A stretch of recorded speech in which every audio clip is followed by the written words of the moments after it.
غیادہ میں اس طرح سرور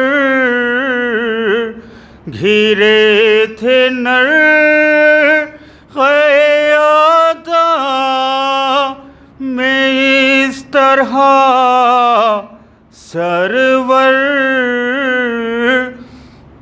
تلاش کرتی ہیں زینب نظر نہ آئے حسین صدا یہ پڑا ہے خاک پہ زہرا کہ قلب کا ٹکڑا جگر پہ اپنے 72 کے زخم کھائے حسین صدا یہ آتی تھیں زہرا کرن سے ہائے حسین پر محمد و آل محمد صلوات سلامتی امام زمانہ بلندر صلوات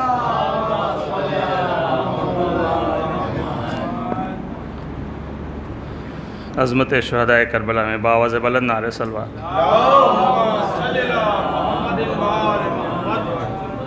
ایک نیا کلام سماعت کرنا چاہتے ہیں دیکھیں گے کہ عظمت ممبر جو ہے اس کی حفاظت چاہیے عظمت ممبر جو ہے اس کی حفاظت چاہیے آئیے ممبر پہ لیکن بس صداقت چاہیے آئیے ممبر پہ لیکن بس صداقت چاہیے اور ذکر اہل بیت بس ممبر سے ہو اپنا ہدف سرکار ذکر اہل بیت بس ممبر سے ہو اپنا ہدف حق کے ساتھی ہو اگر تو پھر جسارت چاہیے حق کے ساتھی ہو اگر تو پھر جسارت چاہیے اور جس جگہ سے اہل بیت پاک کا ہو ذکر خاص جس جگہ سے اہل بیت پاک کا ہو ذکر خاص اس جگہ پہ فکر کو اپنی طہارت چاہیے اس جگہ پہ فکر کو اپنی طہارت چاہیے اور لب پہ نام پیکر نوری کو لانے کے لیے لب پہ نام پیکر نوری کو لانے کے لیے باد سوز و فکر لفظوں کو نزاکت چاہیے باد سوز و فکر لفظوں کو نزاکت چاہیے اور گر زباں پہ چاہتے ہو آئے بس نام علی گر زباں پہ چاہتے ہو آئے بس نام علی اس کا رستہ ایک ہے خون میں حرارت چاہیے اس کا رستہ ایک ہے خون میں حرارت چاہیے یہ اپنے لوگوں کے لیے سب پیغام ہے کہ 2 مہینہ 8 دن مخصوص کربل کے لیے 2 مہینہ 8 دن مخصوص کربل کے لیے ذکر ہو بس کربلا کا وہ خطابت چاہیے ذکر ہو بس کربلا کا وہ خطابت چاہیے اور امامہ ابا قبا لائق احترام اس کی حفاظت کے لیے جو آج کے حالات ہیں کہ لائق عظمت امامہ ہے ابا ہے اور قبا لائق عظمت امامہ ہے ابا ہے اور قبا زیب تن کریے اگر تو پھر شرافت چاہیے زیب تن کریے اگر تو پھر شرافت چاہیے اور بس سمجھیے بس سمجھنے کے لیے قرآن اور کرب و بلا بس سمجھنے کے لیے قرآن اور کرب و بلا ماں کی عزت باپ بھائی سے قرابت چاہیے ماں کی عزت باپ بھائی سے قرابت چاہیے اور اس قدر قبضہ ہمارے ذہن پر شیطان کا اس قدر قبضہ ہمارے ذہن پر شیطان کا ذکر اہل بیت میں بھی قد و قامت چاہیے ذکر اہل بیت میں بھی قد و قامت چاہیے جو آج کل حالات ہیں کہ اس قدر آنکھوں ذہن پر جیل کا پردہ پڑا اس قدر آنکھوں ذہن پر جہل کا پردہ پڑا، ذکر شاہ کربلا میں اب لطافت چاہیے، ذکر شاہ کربلا میں اب لطافت چاہیے، اور چاہتے ہو دو جہاں میں تم غنی ہو اور دھنی، چاہتے ہو دو جہاں میں تم غنی ہو اور دھنی، شے کے غم میں آنسوؤں کی کچھ بضاعت چاہیے، شے کے غم میں آنسوؤں کی کچھ بضاعت چاہیے۔ اور اب ان لوگوں کے لیے ایک شعر کہ خوب پڑھتے ہو نمازیں دے کے آدھی تم اذاں، خوب پڑھتے ہو نمازیں دے کے آدھی تم اذاں، کر لو پوری اس اذاں کو پھر اقامت چاہیے، کر لو پوری اس اذاں کو پھر اقامت چاہیے۔ اور مقطع دیکھیں کہ آرزو قول علی بے خوف حق بولا کرو، آرزو قول علی بے خوف حق بولا کرو، حق کو سننے کے لیے حق کی سماعت چاہیے، آرزو قول علی بے خوف حق بولا کرو، حق کو سننے کے لیے حق کی سماعت چاہیے۔ بہت شکریہ۔ بر محمد و آل محمد صلوات۔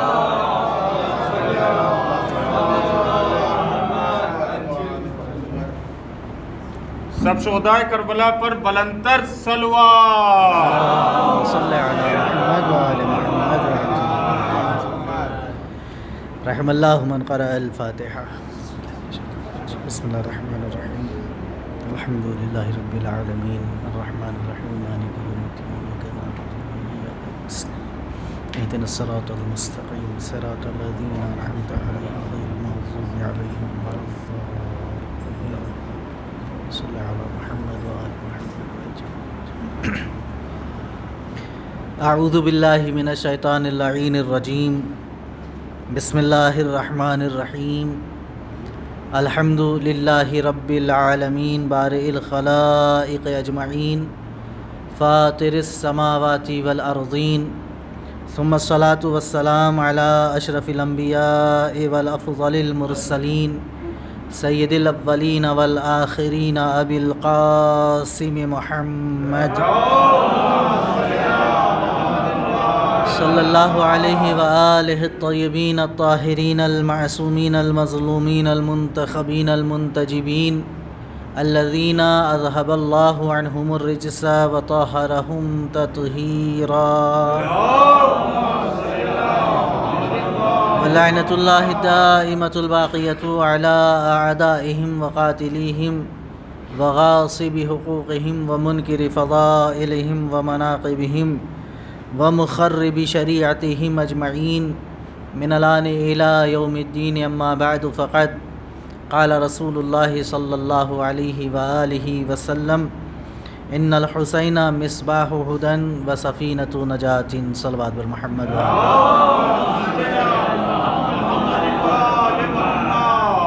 حضرات گرامی قدر، عزاداران سید الشہداء،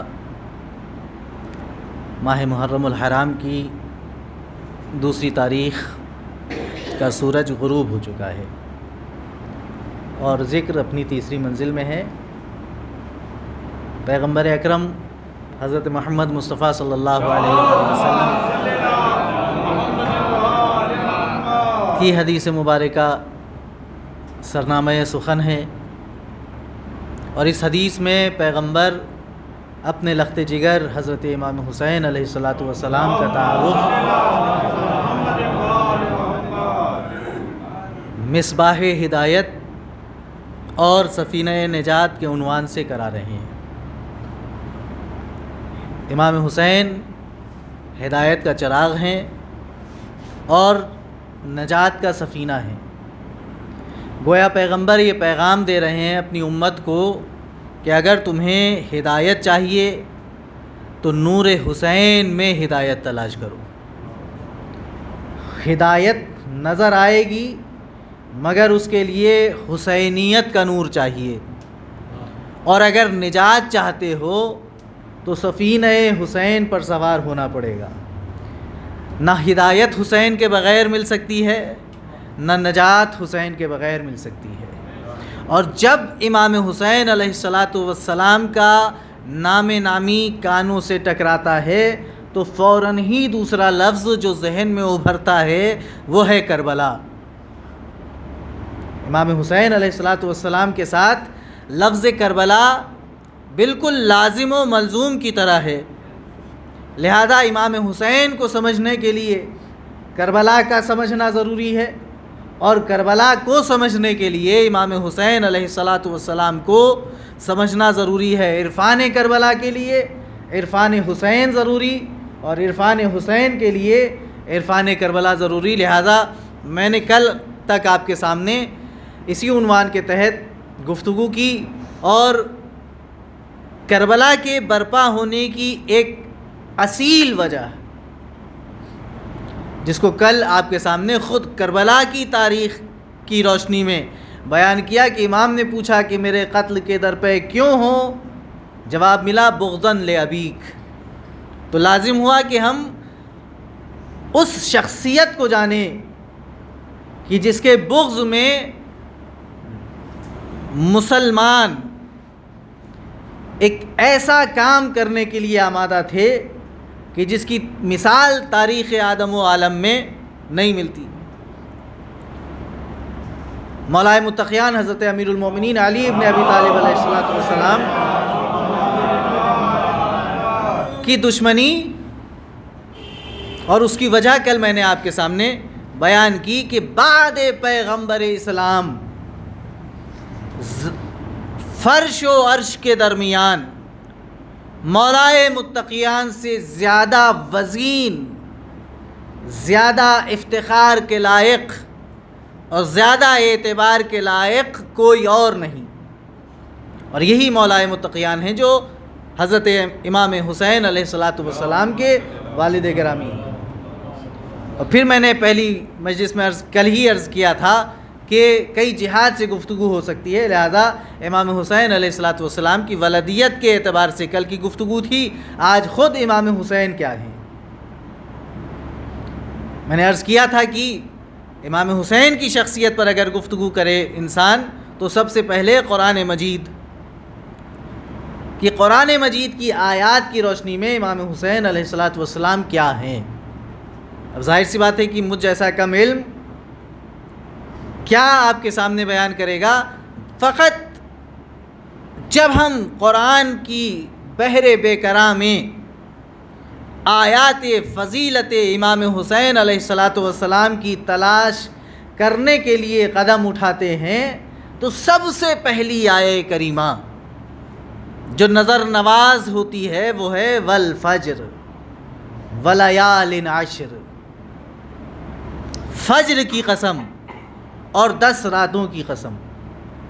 اب امام صادق علیہ السلام اس سورہ مبارکہ کی تفسیر میں فرماتے ہیں کہ فجر کیا ہے؟ فجر کیا ہوتی ہے سب کو معلوم ہے، اس کے لیے الگ سے کچھ بیان کرنے کی ضرورت نہیں ہے۔ فجر اس وقت کو کہتے ہیں کہ جب رات کا اندھیرا جس چیز کے آنے کی وجہ سے دور ہونے لگے اسے کہتے ہیں فجر۔ رات کی تاریکی جس لمحے کے آنے کی وجہ سے دور ہو جائے اسے کہتے ہیں فجر۔ اب آپ کے لطف میں اضافہ ہوگا کہ جب آپ امام صادق علیہ السلام کے اس ارشاد گرامی کو سنیں گے کہ امام فرماتے ہیں کہ اقرؤوا سورۃ الفجر فی فرائضکم و نوافلکم، سورہ فجر کو اپنی فریضہ نمازوں میں، اپنی نافلہ نمازوں میں پڑھو۔ کیوں؟ فإنہا سورۃ الحسین ابن علی، اس لیے کہ یہ سورہ امام حسین علیہ السلام کے نام نامی سے منسوب ہے۔ ایک صلوات پڑھیں بر محمد۔ اور پھر فرماتے ہیں کہ جو بھی فرائض و نوافل میں سورۃ الفجر کی تلاوت کرے گا وہ روز قیامت امام حسین کے ساتھ ان کے درجے میں محشور ہوگا۔ کیوں؟ کہا کہ اس لیے کہ اس سورہ فجر کا دوسرا نام سورۃ الحسین ہے۔ شروع کہاں سے ہو رہا ہے؟ والفجر، فجر کے لفظ کے ساتھ۔ کیا مطابقت ہے لفظ فجر کی امام حسین علیہ السلام کے ساتھ؟ میں نے ابھی عرض کیا کہ شب کی تاریکی کو چیر کر جو لمحہ لوگوں کی آنکھوں کو منور کرتا ہے اسے وقت فجر کہتے ہیں۔ اسی طرح سے امام حسین علیہ السلام عالم اسلام میں پھیلی ہوئی کفر و ضلالت کی تاریکی کو دور کرنے والے کا نام ہے، کفر و ضلالت کی تاریکی کو دور کرنے والے کا نام ہے۔ شروع ہوا پھر ولیال عشر، پھر امام صادق علیہ السلام سے پوچھا گیا کہ مولا یہ 10 راتیں کون سی ہیں جس کی قسم پروردگار عالم کھا رہا ہے؟ متعدد احادیث اور روایات ہیں۔ ماہ ذی الحجہ کی ابتدائی 10 راتیں، ماہ مبارک رمضان کی آخری 10 راتیں، انہی روایات کے ساتھ امام فرماتے ہیں کہ ماہ محرم کی ابتدائی 10 راتیں، والفجر ولیال عشر، فجر کی قسم، اور محرم کے مہینے کی 10 راتوں کی قسم۔ اب آپ جن شبوں میں ذکر امام حسین علیہ السلام برپا کر رہے ہیں اس کی اہمیت کو سمجھیے کہ پروردگار کی نظر میں یہ ایام، یہ راتیں اس لائق ہیں کہ پروردگار اپنا پیغام پہنچانے کے لیے اور اس پیغام میں وزن پیدا کرنے کے لیے ماہ محرم کے ابتدائی 10 دنوں کی اور راتوں کی قسم کھا رہا ہے۔ پھر ختم کہاں ہوتا ہے؟ یا ایتھا النفس المطمئنہ۔ پھر امام فرماتے ہیں یہاں نفس مطمئنہ سے مراد حضرت امام حسین علیہ السلام کی ذات گرامی ہے۔ تو امام حسین علیہ السلام کا ذکر قرآن مجید میں ہے، متعدد آیات ہیں جو لمحہ رفتہ رفتہ میں آپ کے سامنے ان مجالس میں بیان کروں گا، لیکن آج میں چاہتا ہوں کہ ایک حدیث قدسی کی طرف اشارہ کروں۔ بات کو شروع کر دیا ہے میں نے آیے قرآنی کے ذریعے سے، لیکن آج یہ چاہ رہا ہوں کہ ایک حدیث قدسی، اور وہ اس لیے کہ جب امام حسین علیہ السلام یا کسی بھی شخصیت کا تعارف کرایا جاتا ہے تو اس کی ولادت سے بات شروع ہوتی ہے۔ ولادت سے امام حسین علیہ السلام کی ولادت ہوئی، روایت امام صادق علیہ السلام کی، اصول کافی، اور یہ اتنی معتبر حدیث کے علماء کے درمیان حدیث لوح کے نام سے مشہور۔ اصول کافی میں، امالی شیخ صدوق میں، امالی شیخ توسی میں، سب نے اس کو نقل کیا، اور سب نے اس کے نقل کا جو اہتمام کیا ہے اس میں ایک خاص طریقے کا امتیاز اختیار کیا ہے۔ کیوں؟ کیونکہ یہ حدیث گرامی اتنی اہمیت کی حامل ہے کہ اگر اس کی شرح کی جائے تو میں نہیں، علماء فرماتے ہیں کہ کئی کتابیں درکار ہوں گی۔ کیا ہے وہ؟ امام جعفر صادق علیہ السلام فرماتے ہیں کہ ایک روز میرے والد بزرگوار حضرت امام محمد باقر علیہ السلام سے ملاقات کرنے کے لیے حضرت جابر ابن عبداللہ انصاری تشریف لائے۔ جناب جابر کی شخصیت کیا ہے آپ بخوبی جانتے ہیں، کچھ ہی دنوں پہلے ایک مجلس میں نے آپ کے سامنے عرض کیا تھا، راوی حدیث قصہ ہیں، پیغمبر کی اس امانت کے امین ہیں کہ جس کو پیغمبر نے جناب جابر کے حوالے کیا تھا یہ کہہ کر کہ جب میرے 5ویں نائب سے ملنا تو یہ سلام ان تک پہنچا دینا۔ یہی جابر امام سے ملاقات کے لیے آئے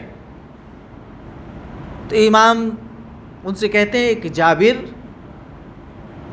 کیا تمہیں میرے جد کی احادیث میں سے کوئی حدیث یاد ہے جو اس وقت تم میرے سامنے بیان کرنا چاہو؟ جابر نے کہا ہاں ابن رسول اللہ، کہا بیان کرو۔ کہا مجھے یاد ہے کہ وہ وقت جب آپ کے جد بزرگوار حضرت امام حسین علیہ السلام کی ولادت ہوئی تو میں مبارکباد پیش کرنے کے لیے خانہ سیدہ میں گیا۔ جیسے ہی میں وارد خانہ سیدہ ہوا تو اس وقت میں نے دیکھا کہ سیدہ کائنات کے ہاتھوں میں ایک ہرے رنگ کا ٹکڑا ہے۔ میں نے سلام کے بعد بی بی کی خدمت میں عرض کیا کہ بی بی آپ کے ہاتھوں میں کیا ہے؟ تو بی بی نے عرض کیا کہ یہ لوح ہے۔ کہا یہ کیسی لوح ہے اور آپ تک کیسے ملی اور اس میں کیا ہے؟ فرماتے ہیں میں نے دور سے دیکھا تو وہ سبز رنگ کی لوح چمک رہی تھی، ایسا معلوم ہوتا تھا کہ اس سے ایک نور نکل رہا ہو۔ بی بی نے جواب دیا کہ یہ لوح ہے جو پروردگار عالم نے میرے بابا کو عطا کی اور میرے بابا نے مجھے عطا کی ہے۔ کہا بی بی آپ کے بابا نے اسے آپ کو کیوں عطا کیا؟ فرمایا اس لیے عطا کیا تاکہ میں اس کے مضمون کو پڑھ پڑھ کر خوش ہوں، سیدہ خوش ہوں۔ اللہ یعنی ایسی عبارت تھی اس میں کہ جس کو پڑھ کر جناب سیدہ کائنات خوش ہوں۔ اللہ نے رسول کو دیا، رسول نے وہ لوح جناب سیدہ کے سپرد کی۔ امام باقر نے پوچھا اے جابر کیا تمہیں معلوم ہے کہ اس میں کیا لکھا ہوا تھا؟ کہاں فرزند رسول۔ جب شہزادی نے یہ فرمایا کہ اس میں میری خوشی کا سامان ہے تو میں نے دست ادب جوڑ کر عرض کی کہ یا سیدہ کیا میں اس کی تلاوت کر سکتا ہوں، اس کا مطالعہ کر سکتا ہوں؟ سیدہ نے وہ لوح میری طرف بڑھاتے ہوئے کہا کہ اے جابر اس کو پڑھو بھی اور اس کا ایک نسخہ لکھ کر تیار کر لو اور اپنے پاس محفوظ کرو، ممکن ہے کہ آنے والے زمانے میں تمہارے کام آئے۔ جابر کہتے ہیں میں نے دیکھا اس پر نورانی سیاہی سے کچھ لکھا ہوا تھا، میں نے پڑھنا شروع کیا، پڑھنے کے بعد میں نے اس کا ایک نسخہ اپنے لیے تیار کیا اور وہ اپنے پاس محفوظ کر لیا۔ پھر امام پوچھتے ہیں کہ جابر کیا وہ نسخہ تم مجھے دکھا سکتے ہو؟ کیا فرزند رسول کیوں نہیں؟ کہاں ہے؟ گھر میں ہے۔ امام اب اس نسخے کی اصل نہیں ہے، نقل ہے، اصل تو جناب سیدہ کے ہاتھوں میں تھا، اس کی نقل بنائی جناب جابر نے، اس کی نقل بنائی جناب جابر نے، یا مجمع کے مزاج کے حساب سے لفظ استعمال کروں اصل نہیں تھی۔ پیغمبر کے اس اہدا کو، اس ہدیے کو جو جس کی اصل جناب سیدہ کے پاس تھی، جناب جابر نے اس کی ایک شبیہ بنائی، اصل نہیں تھی، شبیہ بنائی، اور امام کی نظر میں اس شبیہ کی اتنی اہمیت تھی کہ جابر سے یہ نہیں کہا جابر گھر جاؤ اور اس شبیہ کو لے کر میرے پاس آؤ، بلکہ یہ کہا کہ جابر اٹھو میں خود تمہارے ساتھ اس شبیہ کی زیارت کرنے کے لیے تمہارے گھر چلوں گا۔ اب آپ سوچ رہے ہوں گے کہ یہ اتنا زور دے کر اس بات کو کیوں پیش کر رہے ہیں؟ آج ہمارا معرکہ دوسروں سے نہیں ہے، آج ہمارا معرکہ خود اپنوں سے ہے، جو یہ کہتے ہوئے نظر آتے ہیں کہ شبیہ کی ضرورت کیا ہے، اپنے ہاتھوں سے کاغذ اور لکڑی اور تیلی کا اور دوسرے مٹیریلز کا تعزیہ بنا لیا اور اس کو چوم رہے ہیں، اس کا احترام کر رہے ہیں۔ معلوم نہیں آپ لوگوں سے ایسے لوگوں کا سابقہ ہوا یا نہیں ہوا، لیکن ایسے افکار کے لوگ شیعہ معاشرے میں پیدا ہو چکے ہیں۔ تو میں صرف یہ معتبر ترین حدیث ان کی نظر کر رہا ہوں جو یہ کہتے ہیں کہ شبیہ سازی سے فائدہ کیا ہے۔ آؤ امام محمد باقر علیہ السلام کا نام لینے والے تم بھی ہو، ہم بھی ہیں۔ امام اپنے عمل سے بتا رہے ہیں کہ شبیہ کی اہمیت کیا ہے، اس شبیہ کی جو ذکر اہل بیت علیہم السلام سے منسوب ہو جائے۔ امام فرماتے ہیں کہ جابر اٹھو میں اس شبیہ کی زیارت کے لیے تمہارے ساتھ تمہارے گھر چلوں گا۔ گھر پہنچے، جابر اس نسخے کو نکال کر لائے، چاہا کہ پڑھنا شروع کروں۔ امام نے کہا جابر رکو۔ یہاں سے ایک بات اور ثابت ہوئی کہ یہ زمانہ امام حسین علیہ الصلوۃ والسلام کی ولادت کا زمانہ وہ زمانہ ہے کہ جب پیغمبر خود موجود ہیں، خود موجود ہیں۔ اچھا، اس حدیث لوح کی اہمیت اسی لیے ہے کہ جناب پیغمبر کے زمانے میں بیان ہوئی، نقل ہوئی، اور اس کی روایت بھی مکتوبی صورت میں، تحریری صورت میں پیغمبر ہی کے زمانے میں وجود میں آئی۔ اکثر احادیث کو یہ کہہ کر رد کیا جاتا ہے کہ ایک زمانے کے بعد نقل ہوئی، ممکن ہے اس میں کچھ اضافہ ہو گیا ہو، اس میں کچھ کمی ہو گئی ہو، تو یہ حدیث لوح ان احادیث کے خزانوں میں سے ایک حدیث ہے کہ جو پیغمبر کے زمانے میں جناب جابر نے اپنے ہاتھوں سے نقل فرمائی، حفظ نہیں فرمائی، تحریر فرمایا، اور وہ نسلاً بعد نسلن ائمہ طاہرین علیہم الصلوۃ والسلام کے پاس محفوظ ہے۔ لہذا اس میں یہ نہیں کہا جا سکتا کہ زمانے کے امتداد کے ساتھ ممکن ہے کہ اس میں کچھ کمی ہو گئی ہو، اس میں کچھ زیادتی ہو گئی ہو، ضعیفی کے عالم میں اگر وہ حفظ کے ذریعے سے بیان کی جائے تو کچھ الفاظ چھوٹ گئے ہوں، ایسا کچھ نہیں ہے۔ تحریر کی یہ بات ثابت ہوئی کہ زمانہ پیغمبر میں اصحاب رسول حدیث کو لکھ لیا کرتے تھے۔ اصحاب رسول جو خاص اصحاب رسول تھے وہ حدیث کو لکھ لیا کرتے تھے۔ تو عزیزان گرامی، اب جابر نے سوچا کہ میں پڑھوں، امام سننا چاہتے ہیں کہ اس کا متن کیا ہے۔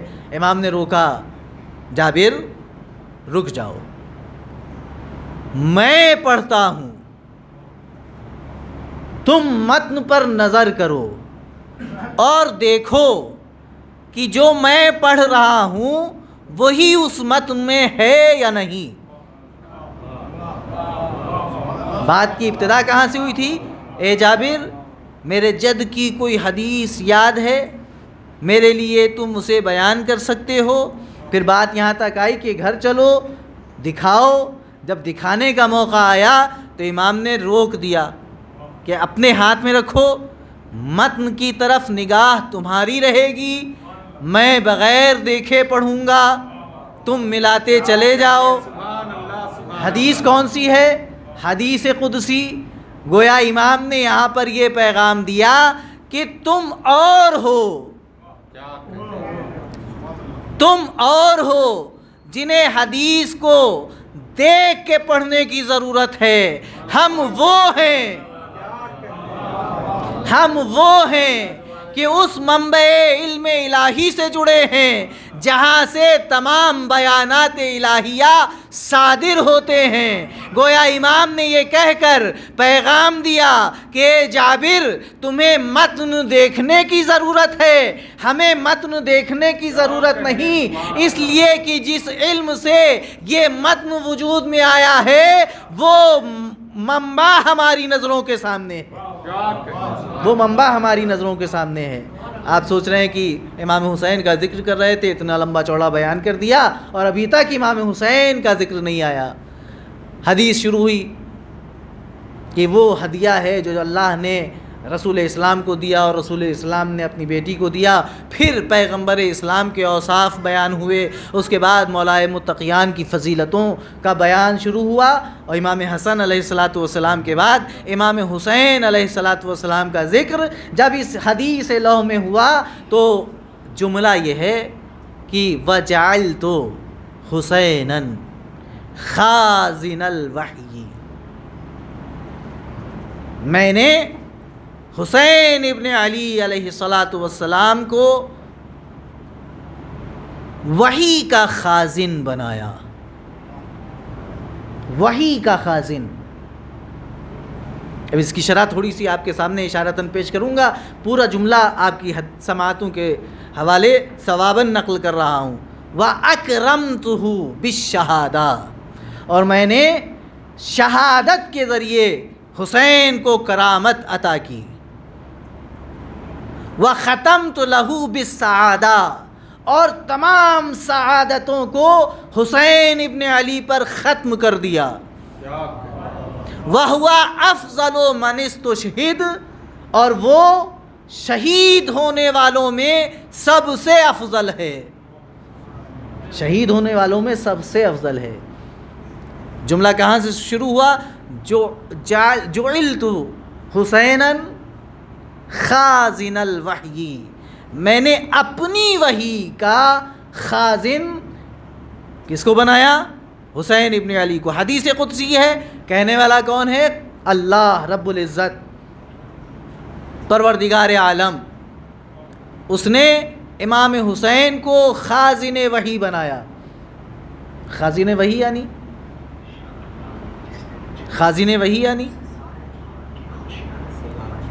آپ کے پاس پیسے ہیں، نوٹ، کرنسی، وہ کہاں سے آتی ہے؟ ریزرو بینک آف انڈیا سے۔ وہ نوٹ صادر کرتا ہے، تب مختلف ذریعوں سے ہوتی ہوئی آپ کی جیب تک آتی ہے۔ اگر وہ صادر نہ کرے تو نوٹ آپ کے پاس نہیں پہنچے گا، کرنسی آپ تک نہیں پہنچے گی۔ کیوں؟ کیونکہ ریزرو بینک کے پاس اتھارٹی ہے نوٹ بنانے کی۔ اگر اسی کو لفظ بدل کر کہوں کہ کرنسی کا خازن ریزرو بینک آف انڈیا ہے، جب تک وہ جاری نہیں کرے گا کرنسی کہیں تک پہنچے گی نہیں۔ اب پروردگار کہہ رہا ہے جعلت حسینا خازن الوحی، میں نے حسین کو اپنی وحی کا خازن بنایا۔ اب وحی کیا ہے؟ سب جانتے ہیں، اللہ کے پیغامات کا وہ مجموعہ جو انبیاء تک پہنچا اللہ کے کسی فرشتے کے ذریعے سے، اور انبیاء نے اس وحی کو اپنے الفاظ میں ڈھال کر لوگوں تک پہنچایا۔ تو نبی کون ہوتا ہے؟ اس کی مختصر سی تعریف یہ ہے کہ نبی وہ ہوتا ہے جس پر اللہ کی طرف سے وحی نازل ہو، جس پر اللہ کی طرف سے وحی نازل ہو۔ پہلا نبی کون؟ جناب آدم۔ آخری نبی کون؟ جناب پیغمبر اسلام حضرت محمد مصطفیٰ صلی اللہ علیہ وآلہ وسلم۔ یہ نبی اسی وقت ہیں جب اللہ کی طرف سے آنے والی وحی ان سے منسلک ہو جائے۔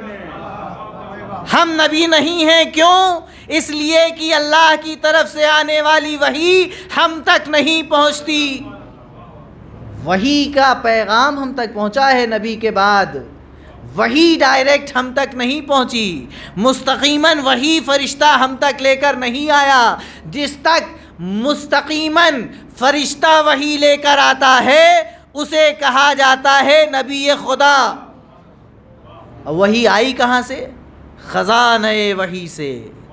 اس خزانہ وحی کا کلید بردار کون؟ جعلت حسینا خازن وحی، میں نے حسین کو وحی کے خزانے کا کلید بردار بنایا، میں نے حسین کو خزانہ وحی کی چابی عطا کر دی۔ اب اس کا مطلب یہ ہوا کہ انبیاء کا اعتبار وحی کے ذریعے، علم آدم الاسماء کلہا، ہم نے آدم کو تمام اسماء کا علم دیا۔ کیسے دیا؟ فرشتے کے ذریعے۔ فرشتہ تعلیم دینے کے لیے آیا، کس عنوان سے؟ وحی کے عنوان سے۔ حضرت پیغمبر اسلام ما ینطق عن الہوی، قرآن کہہ رہا ہے کہ بولتے ہی نہیں اس وقت تک جب تک وحی نازل نہ ہو جائے۔ یہ آدم سے لے کر خاتم تک نبوت کا اعتبار وحی پر،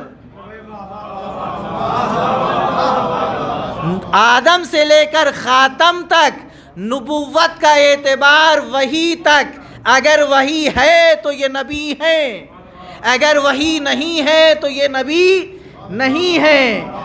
وحی کہاں ہے؟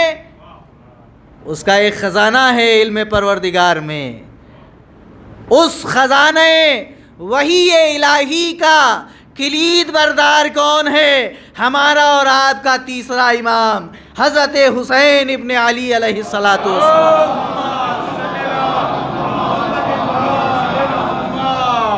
اب اس کا مطلب یہ ہے کہ ریزرو بینک کرنسی پاس کرے گا تو آپ تک پہنچے گی، حسین وحی کو اجازت دیں گے تو وہ نبیوں تک پہنچے گی۔ ایک صلوات پڑھنے پر محمد حدیث لو، میں نے حوالہ آپ کی سماعتوں کے حوالے پہلے ہی کر دیا، اصول کافی، عمالی شیخ صدوق، عمالی شیخ توسی، اس کے علاوہ متعدد اور کتابوں میں اس حدیث کو نقل کیا گیا ہے، 1.5-2.5 صفحے کی حدیث، جس میں پیغمبر اسلام کی فضیلتیں، مولائے متقیان کی، امام حسن کی، امام حسین کے بعد 9 ائمہ طاہرین علیہ الصلوۃ والسلام جو ذریت امام حسین علیہ الصلوۃ والسلام میں آنے والے ہیں، ان کا تذکرہ موجود ہے۔ لیکن جس طریقے سے امام حسین کا ذکر اس میں ہے، ویسی اس شان سے کسی اور امام کا ذکر نہیں ہے۔ عزیزان گرامی، دوسرا جملہ وَأَكْرَمْتُهُ بِالشَّهَادَةِ، میں نے حسین کو شہادت کے ذریعے کرامت عطا کی۔ کرامت کیا ہے؟ کیا کرامت عطا کی ہے؟ بہت سی کرامتیں آپ سنتے رہتے ہیں، لیکن آج ایک نئے جہت سے ہو سکتا ہے کہ اپنے نوجوان بھائیوں کے لیے کوئی نئی بات ہو۔ ہر مومن یہ چاہتا ہے کہ عاقبت بخیر ہو، ہر مسلمان یہ چاہتا ہے کہ اس کی منزل آخر جنت ہو۔ سب کوئی چاہتے ہیں یا نہیں چاہتے؟ ہر کوئی چاہتا ہے۔ پہنچے گا کیسے؟ اپنی مرضی کے مطابق عمل کر کے نہیں، اصول اسلام پر عمل کر کے۔ انہی اصول اسلام کا دوسرا نام ہدایت ہے۔ ہدایت ہوگی تو جنت تک پہنچے گا۔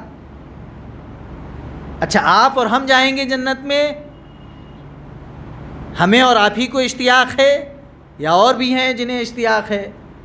کہ انبیاء کو بھی اشتیاق ہے۔ اب پیغمبر کی ایک حدیث آپ کے سامنے نقل کر رہا ہوں، جسے علماء اہل سنت نے نقل کیا ہے، علامہ ذہبی، علامہ ابن حجر عسقلانی اور دیگر افراد نے، کہ پیغمبر فرماتے ہیں کہ جب قیامت کا دورہ ہوگا اور جنت میں جانے کا مرحلہ آئے گا تو ہر نبی یہ چاہتا ہوگا کہ جنت میں داخل ہوں، مگر مجھ پر مقدم نہیں ہوگا، مجھ پر سبقت نہیں کرے گا۔ تمام انبیاء سے پہلے جنت میں جو جائے گا وہ میں ہوں گا۔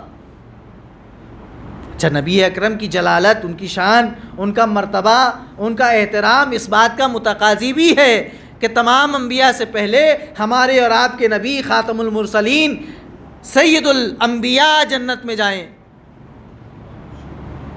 اس میں کوئی حیرت کی بات نہیں، لیکن آگے پیغمبر فرماتے ہیں لیکن پوری کائنات میں ایک ذات ہوگی جو جنت میں جانے میں مجھ پر بھی مقدم ہوگی، مجھ سے پہلے جنت میں جائے گی وہ ذات۔ پوچھا گیا وہ کون؟ پیغمبر نے فرمایا ابنتی فاطمہ،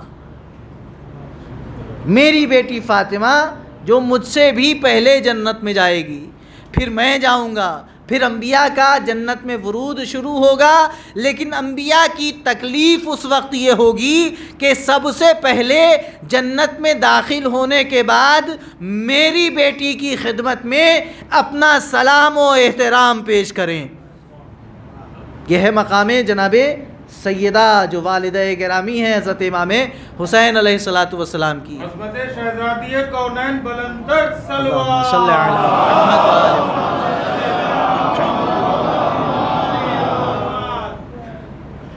ایک بات آپ تک پہنچانے کے لیے میں نے یہ حدیث کا ایک ٹکڑا آپ کی سماعتوں کے حوالے کیا ہے۔ اب آئیے امام حسین علیہ الصلوۃ والسلام کی شہادت کے ذریعے سے اللہ نے انہیں کرامتیں عطا کی ہیں۔ ان کرامتوں میں سے ایک کرامت یہ ہے کہ قبہ حسین کے نیچے اگر آپ دعا کریں وہ دعا قبول ہوگی۔ زائر امام حسین، شہادت کے بعد امام حسین علیہ الصلوۃ والسلام کی زیارت کرنے کا شرف کیا ہے؟ سائل پہنچا امام جعفر صادق علیہ الصلوۃ والسلام کی خدمت میں،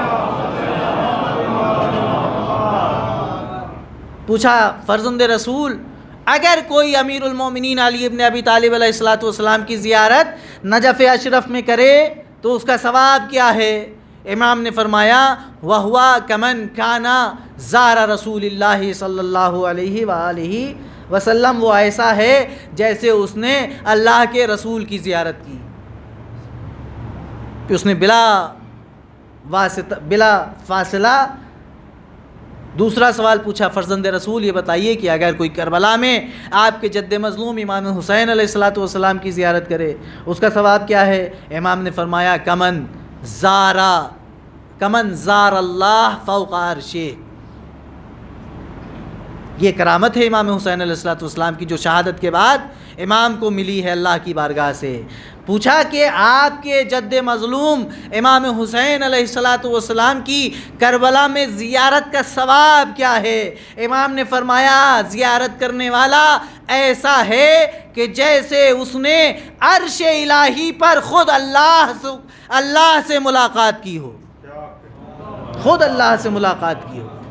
اتنی تاکید ہے زیارات کی، یہاں تک ہے تو مستحب عمل، کسی عالم نے آج تک یہ نہیں کہا کہ واجب ہے، لیکن اگر متن کو آپ دیکھیں جو زیارت امام حسین علیہ الصلوۃ والسلام کے سلسلے میں وارد ہوئے ہیں احادیث کے متن کو، تو آپ کو پڑھنے کے بعد ایسا لگے گا کہ جیسے ایک واجب امر ہے۔ قوت و طاقت و استطاعت رکھنے کے باوجود اگر کوئی مومن زیارت امام حسین کے لیے نہ جائے اور اسی حالت میں مر جائے تو حدیث میں اس کے لیے ناقص الایمان کی اصطلاح استعمال ہوئی ہے۔ ناقص الایمان جب جاتا ہے زیارت کرنے تو وہاں پھر کیا ہوتا ہے؟ حدیث کہتی ہے کہ 100 انبیاء آگے بڑھ کر اس سے مصافحہ کرتے ہیں، لیکن بعض احادیث جو نظر میں ہیں اس کا ابھی میں نے عرض کیا کہ جنت میں جانے والوں میں سب سے پہلے پیغمبر اسلام خود فرماتے ہیں کہ میں جاؤں گا سب سے پہلے، لیکن مجھ سے بھی پہلے میری بیٹی فاطمہ جائیں گی، اس کے بعد جب تمام انبیاء جنت میں جائیں گے تو ان کا فریضہ یہ ہوگا کہ سیدہ کائنات کی خدمت میں جا کر سلام عرض کریں۔ اب آپ ایک کرامت امام حسین جو شہادت کے بعد ان کو ملی، ان کے توسط سے اپنا مقام جانیں کہ ایک زائر امام حسین کی فضیلت اور اہمیت کیا ہے۔ فرماتے ہیں ائمہ طاہرین علیہ الصلوۃ والسلام، مختلف روایات کا متن پیش نظر ہے کہ جیسے ہی ایک زائر اس قصد سے کہ میں امام حسین علیہ الصلوۃ والسلام کی قبر مطہر کی زیارت کروں کربلا میں وارد ہوتا ہے تو سب سے پہلے اس آنے والے مومن کا جو شخصیت استقبال کرنے کے لیے آگے بڑھتی ہے وہ کوئی اور نہیں مادر امام حسین علیہ الصلوۃ والسلام، حضرت صدیقہ طاہرہ جناب زہرا اپنے لال کے ظاہر کیے استقبال کے لیے کربلا پہنچتی ہیں کہ میرے لال کی زیارت کے لیے ایک مرد مومن، ایک مومنہ کربلا میں وارد ہوا ہے۔ عزیزان محترم، یہ شرف کم نہیں ہے۔ کیوں چاہتی ہیں بی بی، کیوں آتی ہیں بی بی استقبال کے لیے؟ وہ جانتی ہیں آنے والا اس بات پر اعتقاد رکھتا ہے کہ ان الحسین مصباح ہدن وسفینۃ نجات، اس کا عقیدہ یہ ہے کہ حسین ہدایت کا چراغ ہیں اور سفینہ نجات ہیں، اسی لیے قبر حسین تک زیارت کے لیے آیا ہے۔ مقام و منزلت زیارت امام حسین علیہ الصلوۃ والسلام کی کیا ہے؟ اس مختصر سی گفتگو سے آپ کو باور کرانے کی کوشش کی، لیکن زیارت کے ساتھ ساتھ امام حسین علیہ الصلوۃ والسلام پہ گریے کا بھی بڑا ثواب ہے۔ روایت میں نے دیکھی نہیں لیکن ایک معتبر عالم دین سے ایران میں سنی. فرماتے ہیں کہ عارف باللہ، ایک عارف عالم تھے جنہوں نے خواب میں جناب حبیب ابن مظاہر کو دیکھا. زیارت کا شرف. وہ کہتے ہیں جب حبیب ابن مظاہر کو دیکھا تو ان سے پوچھا کہ کربلا میں ابھی شبن چچا زیارت کر کے لوٹے ہیں اور جو زائرین ہیں وہ جانتے ہیں، وہ گواہی دیں گے کہ تمام شہداء ایک جگہ دفن ہیں.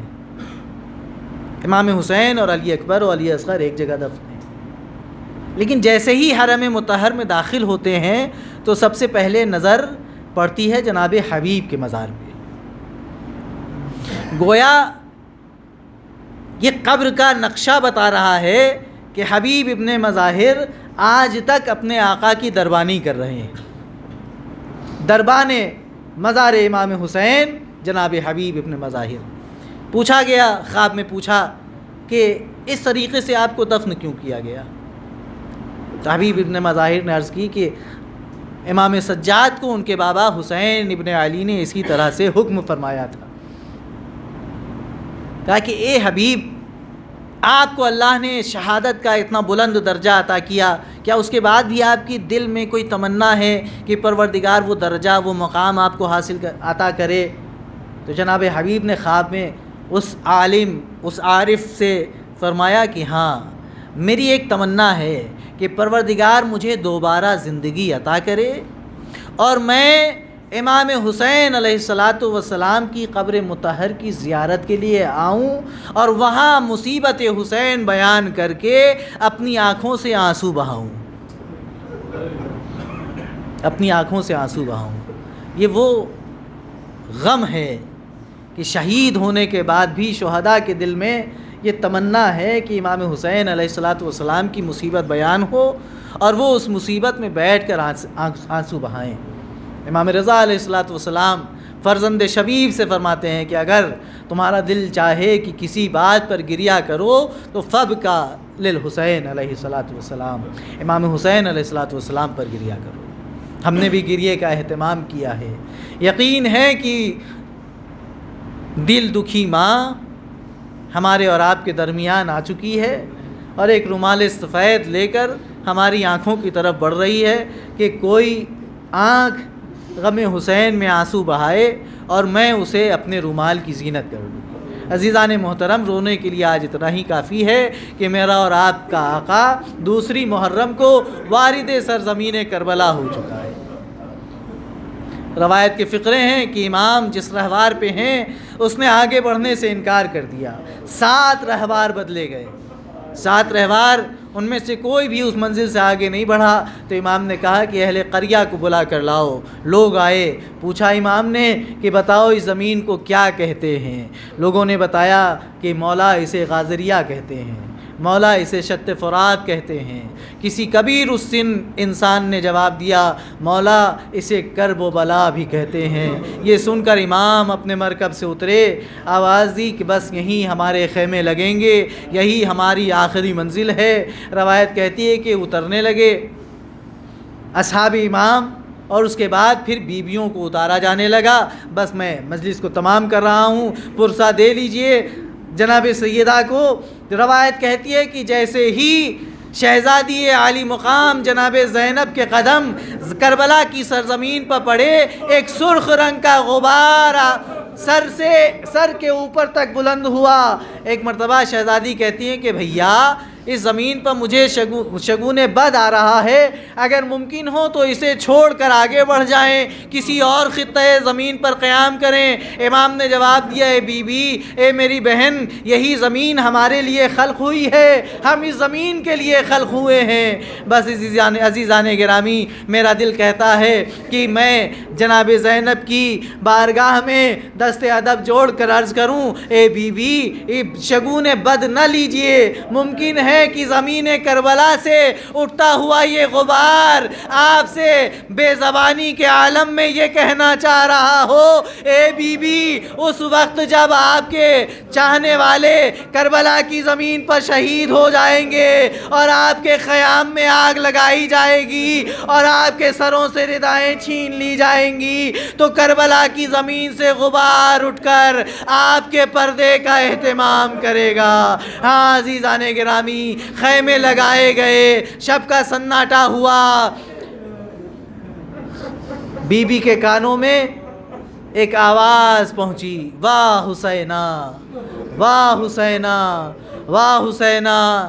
گھبرا کر اٹھیں، بھئی آقا حسین کو بلایا، اے بھیا حسین، یہ کون بی بی ہے؟ میں نے خیمے جا کر دیکھا، رباب اپنے خیمے میں ہیں، لیلا اپنے خیمے میں ہیں، ام کلثوم اپنے خیمے میں ہیں، ہر بی بی اپنے خیمے میں ہیں، لیکن مجھے دور کہیں سے واہ حسینہ، واہ حسینہ کی آواز آتی ہے۔ اے بھیا، یہ کون بی بی ہے جو تمہارا نام لے لے کر اس طریقے سے فریاد کر کے بین کر کے گریا کر رہی ہے؟ امام نے فرمایا، اے بہن پہچانا نہیں، ہماری مادر گرامی سیدہ کائنات لخت دل رسول فاطمہ زہرا، جب سے ہم نے مدینہ چھوڑا، اماں نے مزار چھوڑ دیا، ہمارے قافلے کے ساتھ ساتھ آج کربلا کی سرزمین پر ہماری مصیبت کو یاد کر کے واہ حسینہ، واہ حسینہ بین کر کے گریا فرما رہی ہیں۔ وَسَيَعْلَمُ الَّذِينَ ظَلَمُوا أَيَّ مُنقَلِبٍ يَنقَلِبُونَ إِنَّا لِلَّهِ وَإِنَّا إِلَيْهِ رَاجِعُونَ أَلَا لَعْنَةُ اللَّهِ عَلَى الْقَوْمِ الظَّالِمِينَ الٰہی بحق زہرا و ابیہا و بعلہا و بنیہا تقبل منا انکا انت السمیع العلیم۔ اللہم ارزقنا شفاعت الحسین علیہ السلام یوم الورود وارزقنا زیارت قبر الحسین علیہ السلام، آمین یا رب العالمین۔ حضرات گرامی قدر، ایک اعلان سماعت فرما لیں کہ نوچندی جمعرات کی مجلس جناب صابر صاحب کے عزا خانے میں ٹھیک 7:30 بجے شروع ہوگی، چونکہ 8:30 بجے امام باڑے کی مجلس کا وقت ہے۔ ٹھیک 7:30 بجے جناب محسن صاحب مرثیہ خانی کی مجلس ہوگی۔ جناب محسن صاحب اس مجلس میں مرثیہ پیش فرمائیں گے۔ آپ تمام حضرات سے وقت کی پابندی کے ساتھ شرکت کی التماس ہے۔ ماتم حسین۔